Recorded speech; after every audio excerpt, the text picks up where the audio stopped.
So, I'm absolutely delighted to introduce a return guest to the Live, Love, Learn podcast today for a really incredibly important discussion about a subject that couldn't be more relevant to every single person watching this.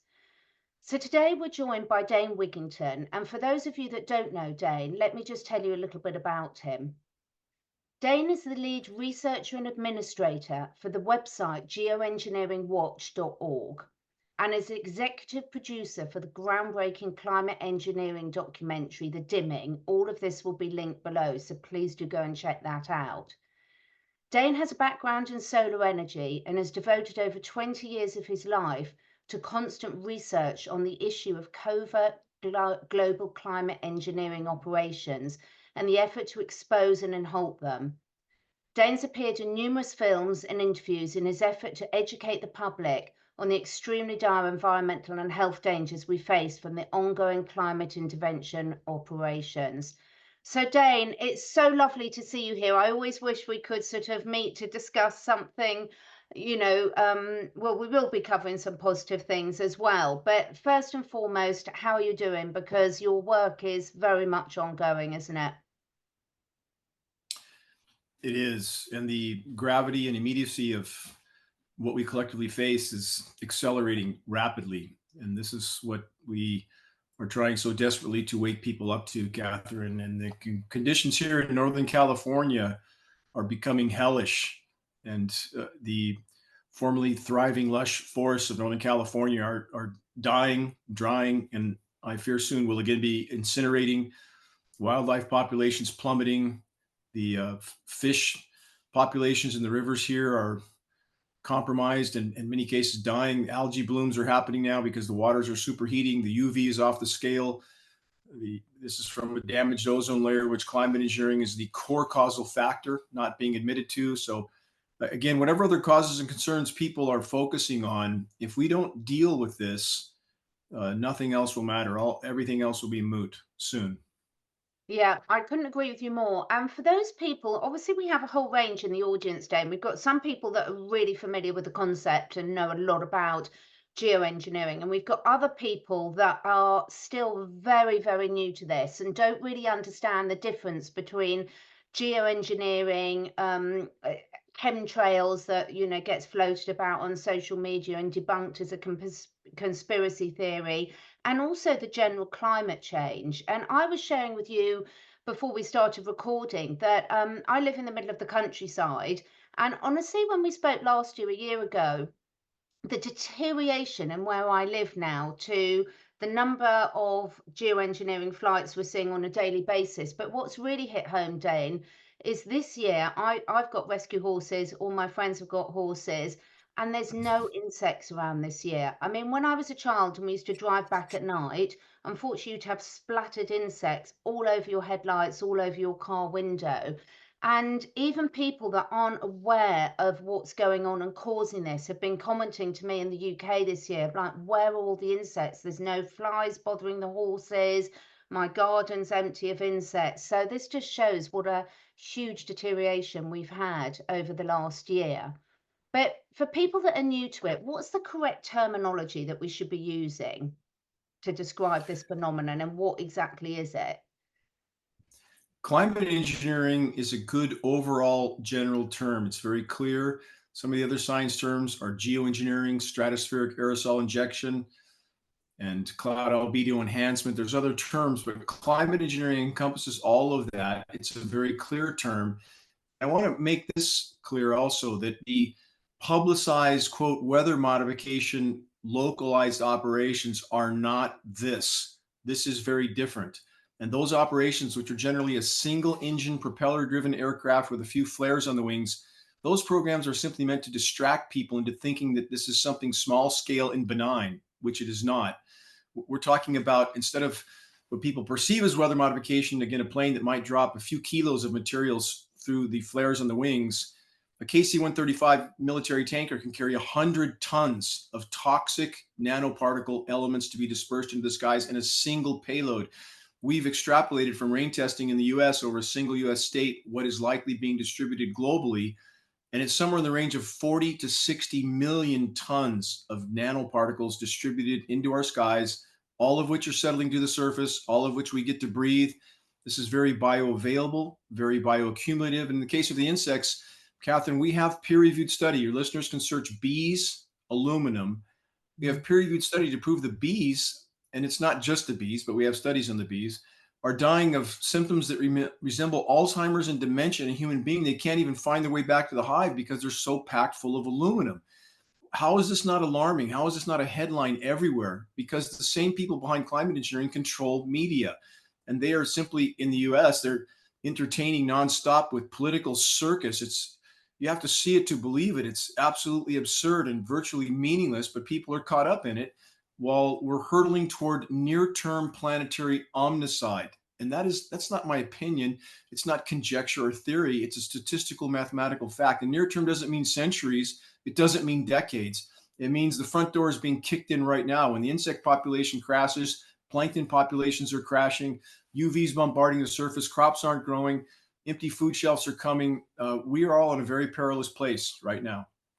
Yeah, I know. It really is that serious. Now, for a lot of people, I think there's so much confusion about climate engineering and climate change. And because you've touched on the political situation and it's the same sort of all over the globe, great distraction to keep people from talking about the real issues.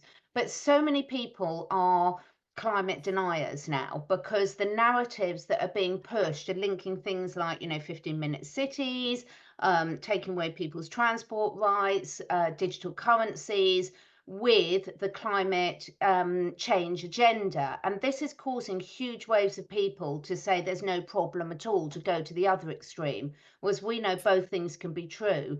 So what's your way when you explain to people about how the climate engineering sits with the climate change agenda? I would start with first, at least for the moment, pushing all the other controller agendas out of the picture. Because when that's used as a basis to decide the reality in front of their face, that's not the right basis for that. Just because those in power have agendas and objectives doesn't change a specific reality. And I challenge people to look around the planet and see what's happening. You have whole countries descending into chaos because there's literally not enough to eat. For those that know what's happening in Haiti, it's starting to happen in about 36 plus countries around the world.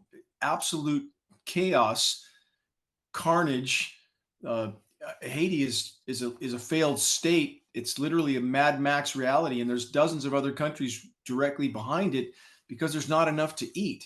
So I think in the UK, you guys have had a fair amount of damp and moisture for parts of this year, and for many people, whatever's outside their doorstep seems to dictate their perception of the entire planet, and that's wrong.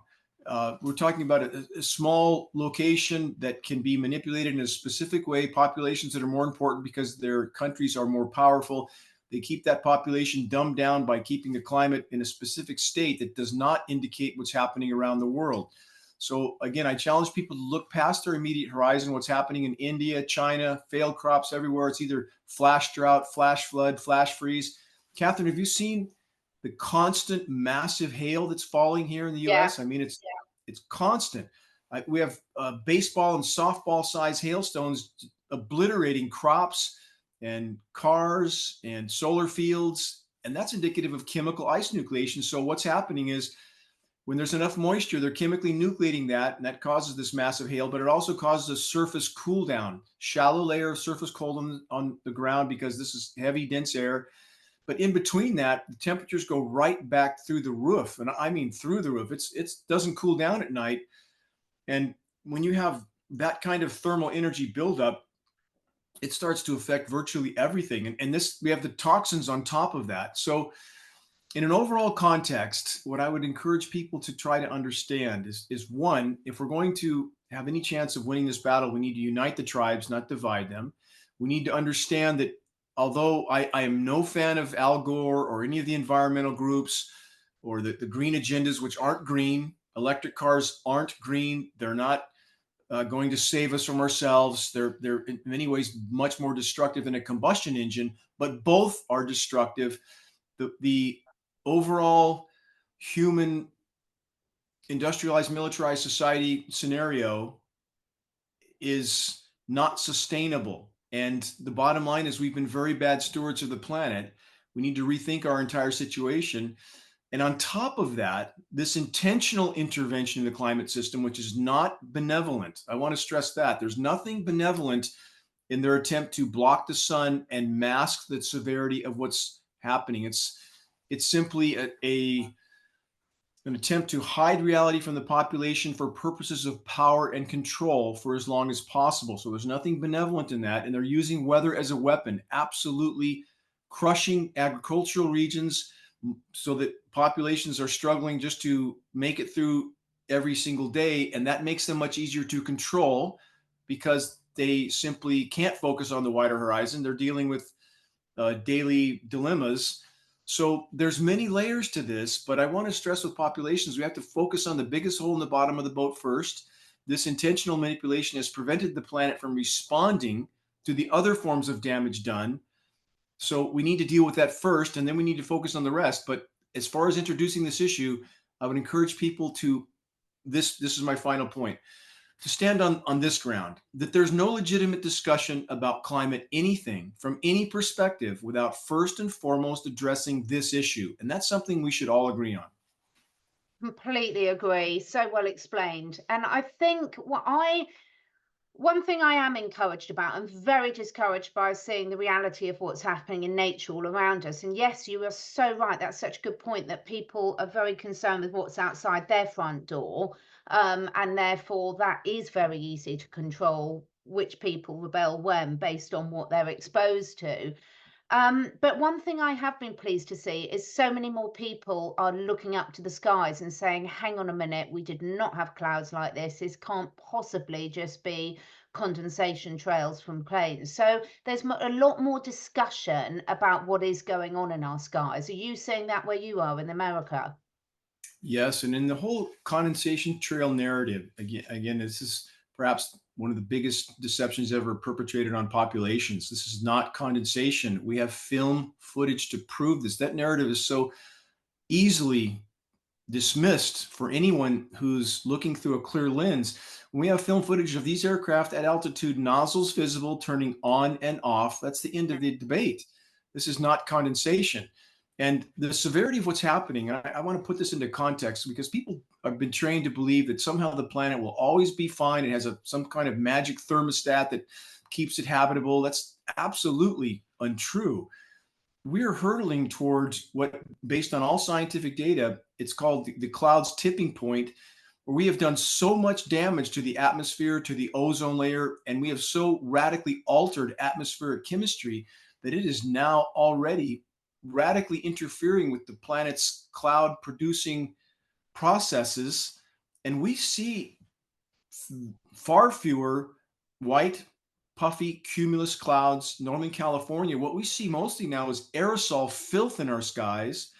And if the planet's cloud producing capabilities wane to the point where the heating goes completely exponential, we're done. We're absolutely done. You can't completely alter atmospheric chemistry without a very bad result. And that's where I want to stress again, this equation is this and that equation. It's climate engineering, and it's got to try to get our arms around this, that we're putting 100 million barrels of hydrocarbon into the air a day, 100 million barrels, 26 million tons of coal a day.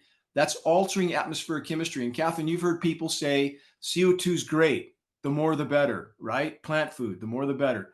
Well, put your plant in a bucket full of water, underwater, and see how long it lives that way. Not very long. Again, there's a balance that needs to be maintained. And when you've altered that balance from all these directions, again, climate engineering as well, and the whole ozone layer situation, blaming that on hairspray cans, again, that's a red herring. That's a distraction. Climate engineering is the core destroying factor, but not the only factor. So people are trained to think in this or that. You're either on the blue team or the white team. You're either Democrat or Republican. Or the world is not so simple, is it? So we need to understand it's a complex equation, but at the same time, focus on the biggest hole in the bottom of the boat. And we cannot hide from what they're dispersing in our skies. We're breathing it. It's toxifying everything, our soils, our waters. It's destroying the planet's protective layers, starting with the ozone layer. If we don't deal with that, it's game over in the extremely near term. I can't stress that enough. And once they can't hide this from the population, and the population wakes up to what's been done to them, what will the power structure do then? Will they disperse something? They already have the dispersion mechanism. Will they disperse a pathogen that's much more lethal at that point and level the playing field? Why wouldn't they? Yeah, I think this is such good points. Um, in terms of what people are actually seeing and what they can do about it, well, actually, let me take it back a bit. So I know we did cover, and I will link our first interview below. We covered this a bit, but it's such an important point for people to understand. I'd like to go over it again if we can, Dane. About the thing that gets thrown back most to me at the moment is don't be so silly because they're poisoning themselves as well if they're really doing this. So how do you address that as a denial mechanism? That's a very good point, and that is the premise on which so many people decide to keep their eyes wide shut and pretend they're not seeing what they're seeing. Mm. And again, as I pointed out so many times, how much have they, and that they are those who print the money. I want to make that clear. People wonder who they are. Is it this political party or that? No, all that's a facade. All that's an illusion. It's those who print the money, those who control militaries, thus they control countries, they control media, same core power. They're controlling conflict zones around the world, and Yeah, people actually waving their banners in support of the very entities that are spraying them in the skies, that are also controlling the conflict zones, and those entities control the narrative. So they actually are able to garner public support for all their crimes and what they're doing because the public believes the narratives they see on the mainstream media, which couldn't be further from the truth. So about what they are doing to themselves, and I want to stress, we're not dealing with sanity, we're dealing with a form yeah, of insanity that, according to psychoanalysis, doesn't comprehend the consequences of their actions, even to themselves. That's an addict. We're talking about power addicts.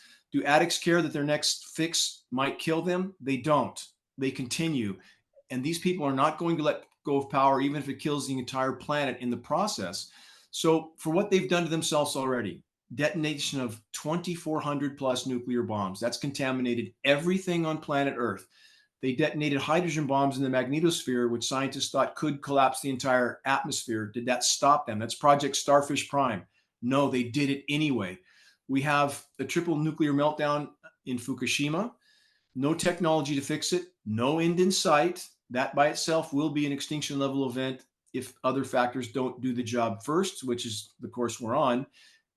Are they not building nuclear plants anymore because we have no technology to fix this? No, they're building 60 more right now. We have 442 online right now, all of which will become Fukushimas as soon as collapse happens and there's no one to man those plants and keep them cool. So again, there's so many forms of insanity of what they have already done to themselves. So when people excuse it with that, that's simply another form of denial.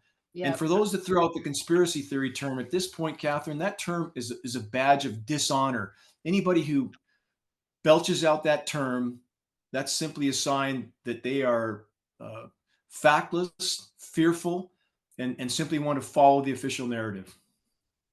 Completely agree. Thank you so much for addressing that because I think it is really important. And I think, unfortunately, we've got most people are sort of living in a high state of stress with financial issues, with lifestyle issues, with all the mass level of brainwashing that we've been programmed to. You know, that when you start looking at the lies that have been told to keep the populations under the control, you can understand to some extent why some people bury their heads in the sand and just don't want to know. However, we've got to really move forward with this. One of the things that I think people have been noticing is all the fires that we've had over the last few years. Now, again, your research shows about how there's a link to the geoengineering and a lot of the fires that have been happening. Can you talk us through how those are connected? In the case of the unprecedented wildfires or firestorms, that's a better term perhaps, they can be most directly linked to climate intervention operations. The source of ignition, I want to stress this, the source of ignition, that's a separate subject. There's 100 different ways that can happen. That could be done through intentional arson that may be a part of the power structure scenario and of control as well. But the primary part of this equation is what is setting the template for these forests to burn with such ferocity, and that is climate engineering. So they can cut the precipitation off to vast swaths of forest for as long as they want, drawing them out. When they're dropping these toxic desiccant particles that are killing soil microbiome, killing root systems, that's killing the trees from the bottom up. So you're starting to get forests that are completely riddled with dead trees. When you have a disintegrated ozone layer that's frying the foliage from the top down, now you add these desiccant particles are also incendiaries, Catherine. So you're literally blanketing the entire forest foliage and floor with an incendiary dust. Now, because again, desiccant particles create a lot of atmospheric friction, which creates static buildup, which creates more dry lightning. You have much more dry lightning now. So that's another source of ignition. So the question is, why would they want to facilitate the burning of forests? Because that's another excuse many people use to just look the other way. We have actual U.S. military documents posted at geoengineeringwatch.org. One's 140 pages long, Forest Fires as a Military Weapon, describing exactly the same type of preparation over the course of years before incinerating forests. And we have peer-reviewed science study advocating for the intentional burning of boreal forests, northern and southern latitude, to provide temporary cooling as a form of climate engineering. Because when you fill the sky with smoke, it can stay aloft if the fire burns hot enough for 2 or 3 months. And we saw that happen last year when the Canadian fires all ignited almost simultaneously in parts of eastern Canada. That smoke bank with manipulation of atmospheric pressure zones was pushed down over the US Northeast, where it dropped temperatures 20 to 30 degrees. And that smoke was then pushed down and held on the surface with a dome of high pressure. That's easily accomplished with verifiable science, ionosphere heater like HAARP in Alaska, and there are many more around the globe. When you hit the ionosphere, when you transmit millions of watts of power into the electrically charged ionosphere, it causes an electrical chain reaction. That heats the atmosphere. That pushes the atmosphere up and down. The downward push in the atmosphere is a high pressure heat dome, and that can hold that smoke on the surface for days or weeks or months.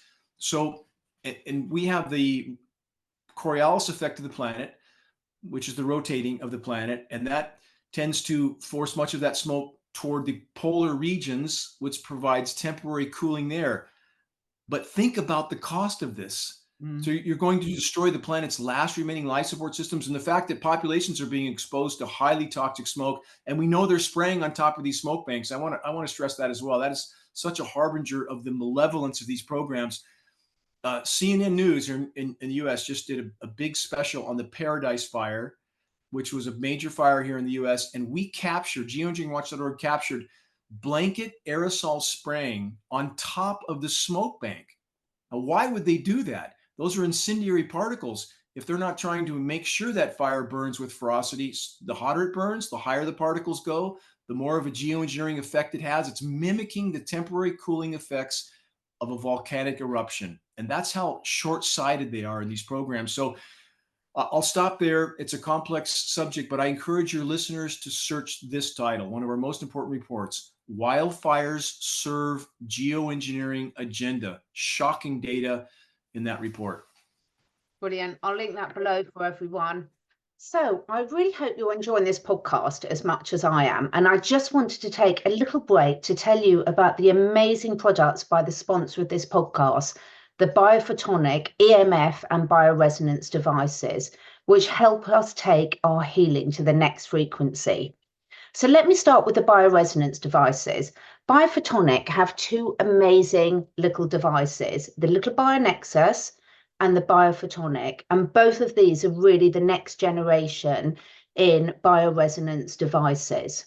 So let's start with the little BioNexus. This amazing little device literally sits in the palm of your hand, And it's now my go-to support, especially when doing my daily manifestations and affirmation practices. But it will balance out my frequency to work on whatever needs balancing for me right here, right now. So what are some of the benefits of this little bio-nexus? Improved energy, decreased inflammation, supports our immune system, psychological homeostasis. But also it supports the integrity of the cells, improves our memory, cognitive, emotional, and psychological states, and speeds up recovery. And just like we've been talking about today, it really improves human consciousness support. Now, the other bioresonance device, the biophotonic, absolutely amazing little device, comes preloaded with a range of therapies. And this will clear parasites, giving active protection. You can wear it with you. It comes in a little pouch that you can wear around your neck, and it detoxifies heavy metals, clears EMF radiation out of cells, cleanses bacteria and viruses, detoxes chemicals and toxins, DNA repair, pain repair, you name it. And it's even got calming meditation practices that, well, complexes that you can run to strengthen the aura field, and frequency packs can also be added to your water. I think we all know the detrimental effects now of mobile Bluetooth and EMF radiation. They've been extensively studied, and I've done loads of videos on it. So minimizing our exposure is crucial. So what's really key is both the biophotonic and the bionexus. They're standalone, lovely little devices that don't require Bluetooth connection, a Wi-Fi connection. You don't need to buy any frequency packages. There's no subscription fee, and you don't need a mobile phone to control them. There's no electrodes. They're completely wireless, ready to use straight from the box. So you can get these and a full range of EMF protection devices that you can use for yourself and your pets. Don't forget to use coupon code CE20 to get 20% off all products, including the EMF protection. Thank you. And now back to the podcast. So in terms of people that obviously the health aspects of what they're spraying are huge. I mean, you've already mentioned the bee population and the aluminium and the effects that that's sort of mimicking Alzheimer's, etc., dementia type conditions in bees. And I think most people watching this, regardless of their background, will understand how catastrophic it is for all life on Earth.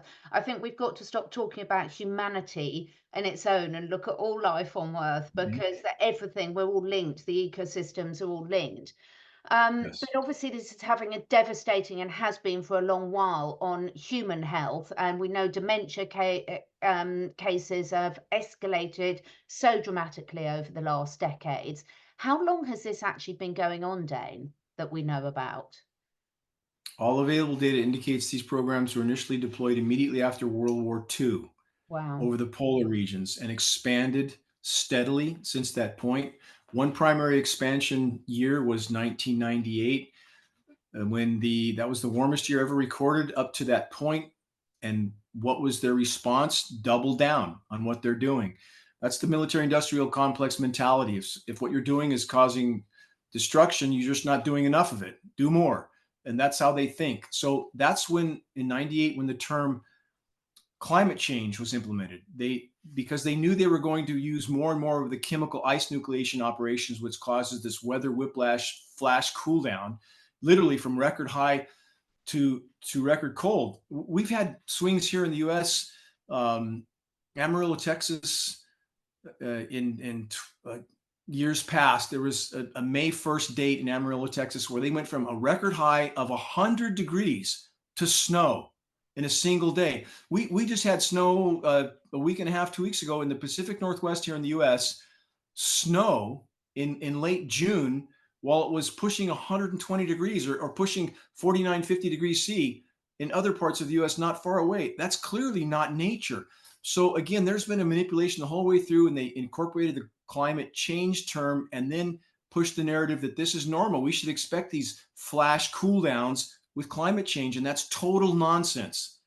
Absolute nonsense. That's chemical ice nucleation for weather modification. That's why you have the big hail again, the extreme hail everywhere all over the globe now. So there are so many layers to this scenario that it's imperative for people to have a little bit better understanding of it. Again, our groundbreaking documentary, The Dimming, Yeah. which is now, in spite of draconian social media censorship, is over 15 million views now. And that's very respectable under any circumstances, that people do want to know what's happening here. And we are hearing from other circles, Catherine, that politically, you probably saw that Tennessee passed legislation banning geoengineering. And Amazing. again, it's a symbolic move. There's no way to enforce it, but it really helped to put it on the radar. And they're trying to hide this as hard as they can. We saw what happened in Dubai. You saw the flooding there. Yeah. And they initially admitted that climate engineering operations were involved, and then they immediately tried to backtrack on that and deny that, because that was something that they didn't intend to be announced. And we captured the day before and the day of that event absolutely undeniable frequency transmission signatures on the clouds in the Persian Gulf near Dubai. There's no question this was a climate engineering scenario.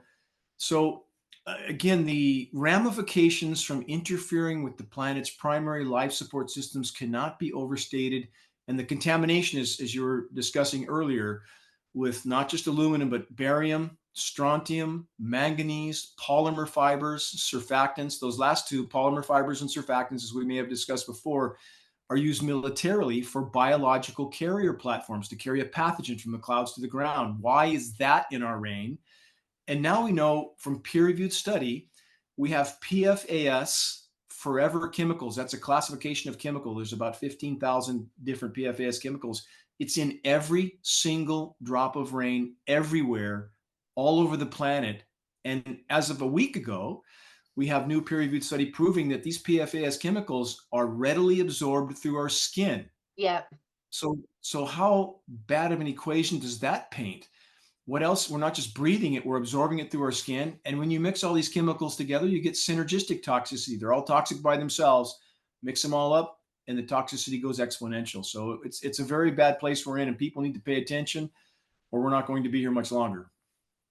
It really is, and we briefly touched on it last time, but the impact on the animals is even more severe, because obviously you've got the insects, and we mustn't forget about the sea life. So let's just mention a little bit about what's happening to the plankton and how significant that is, because again, we've had this discussion around sea levels going on for ages, and there's so much toing and froing.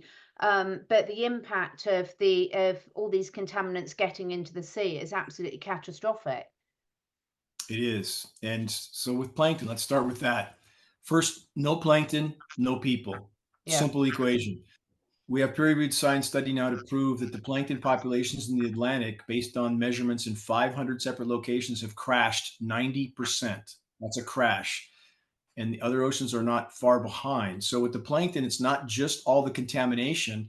It's not just the superheating seas. And they are superheating. For those that don't know in the UK how hot, Florida ocean temperatures last fall reached 102 degrees Fahrenheit. That's the same temperature that Jacuzzi Hot Tubs recommends for their hot tubs. 102 degrees killed everything, fish, coral, everything.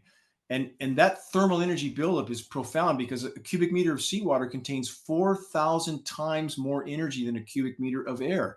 It can hold much more heat. So when the oceans superheat, the planet's not far behind, which they're trying to mask with climate engineering, which is making it worse overall, not better. But we have the plankton crashing.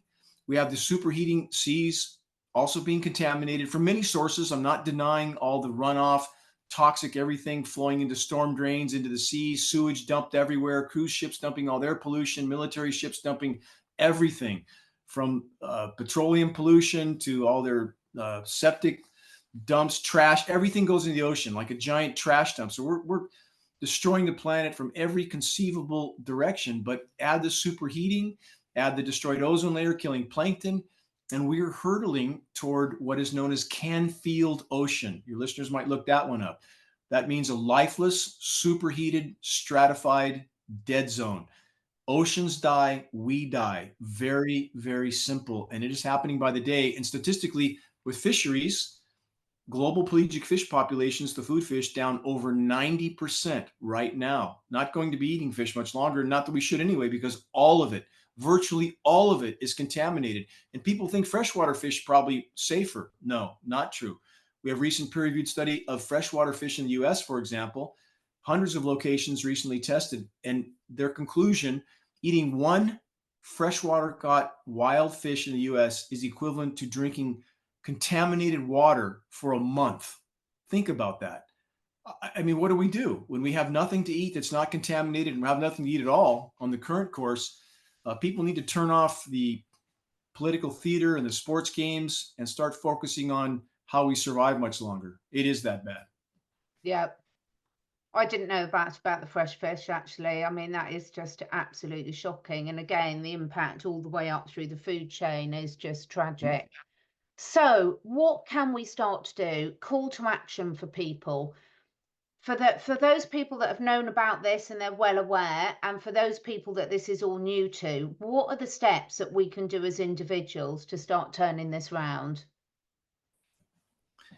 We have far too many people that care or claim to care, and as far as they seem to get with helping to move this fight forward is posting an occasional comment on a blog, and that's not enough. And everybody from their own home computer for no cost can share, for example, links to the dimming. That's the Yeah. single most comprehensive tool in this fight. And that can be emailed to elected officials, environmental groups. We can have the farming ag groups. I mean, the list is endless. And when emailing that, what's also beneficial is to openly CC a number of other caring citizens so that whoever's receiving that email knows a lot of people realize they're getting that information dropped in their lap, and it helps to keep them accountable. And what we need to do is to reach enough awareness, a critical mass of awareness, so that populations realize this is a near-term fight for life, period. And only then will enough wheels in this battle begin to turn where we can push it to the full light of day. And I don't want to insinuate that if we can fully expose this, that our problems are over. They are not. No. We have crashed through the guardrail. This is for those that have seen the Thelma and Louise movie, the famous scene of them in the car sailing through the air toward the bottom of the canyon. And that's the place the human race is in right now. And profoundly, even in that position, the human race wants to fight over what station to put the radio on, and completely unconcerned about their predicament.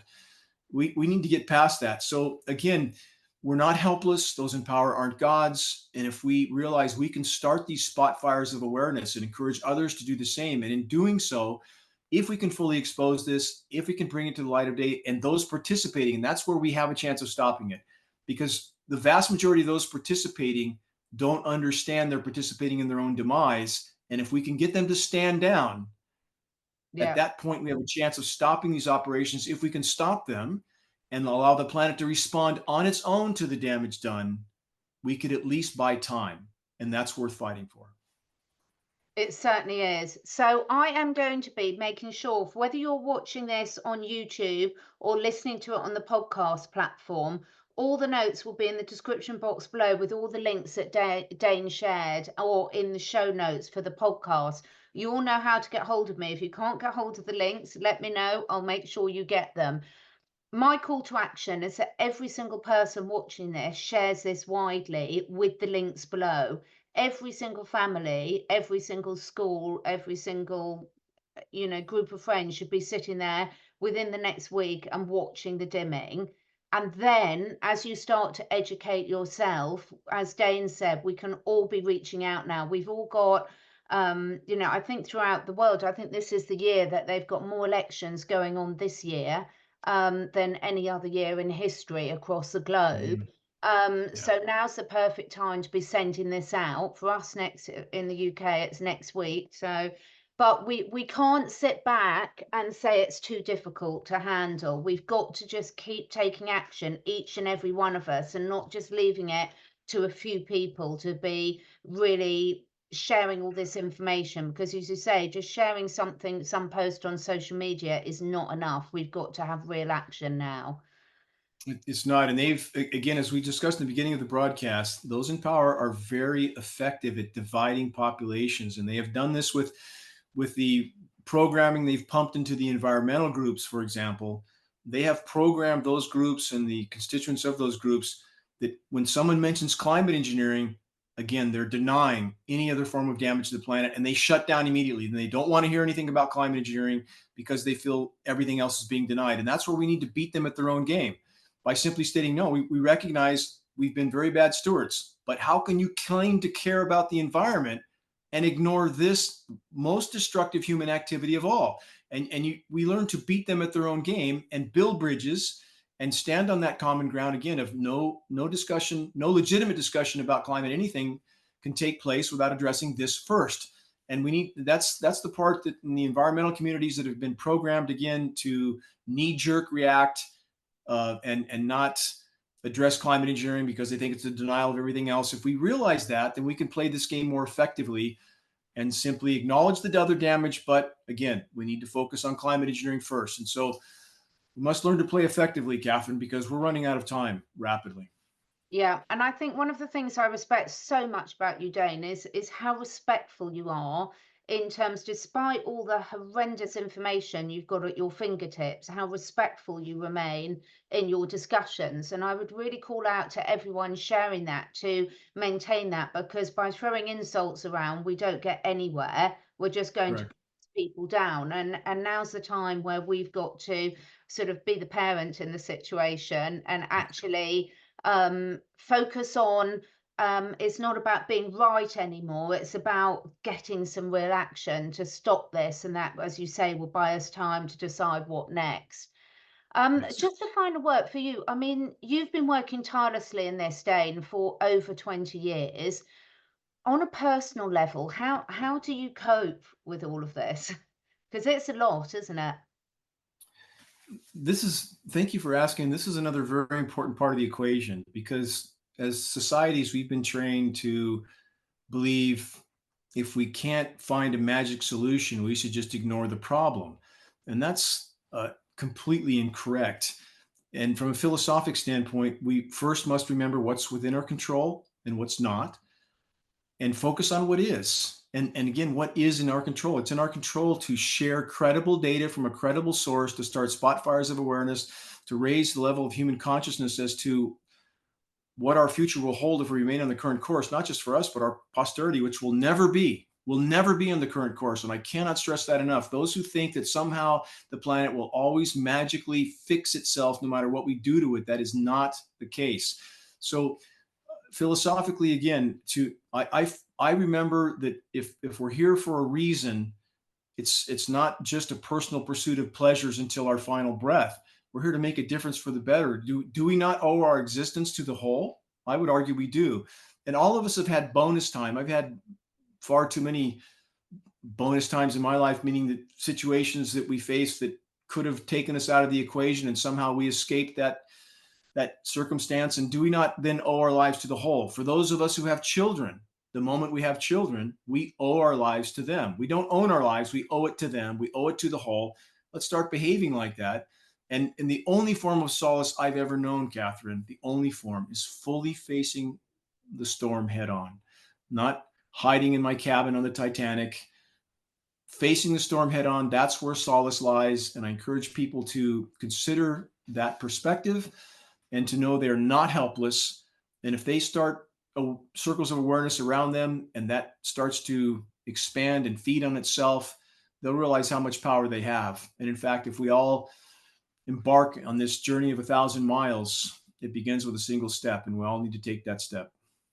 We certainly do. Thank you so much for your time today, Dane. And more importantly, thank you so much for everything you share with each of us, because your knowledge is absolutely phenomenal. You're putting credible resources out there. So each and every one of us, starting with myself, we've got the information now there. We can educate ourselves. We can get this word out. We can really start to make a difference. And if every single person did that, we could make changes very quickly. Thank you so much, Dane.